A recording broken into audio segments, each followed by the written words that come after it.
Hello, स्वागत छ मेरो भिडियोमा। आज आइतबार पनि म स्कुल आए थिएँ। स्कुलमा काम थियो अनि त्यही भएर स्कुल आए थिएँ। स्कुलको काम सकेर त्यसपछि म कोठातिर गइरहेको छु।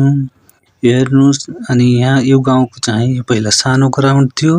यसलाई चाहिँ अब ठुलो ग्राउन्ड बनाउने। त्यसपछि म हिँडिरहेछु। त्यहाँ गएपछि एकछिन रुकेँ, घाम धेरै थियो त्यही भएर छाता लिएर, अनि छाता लिए पनि घाम लागिरहेको थियो।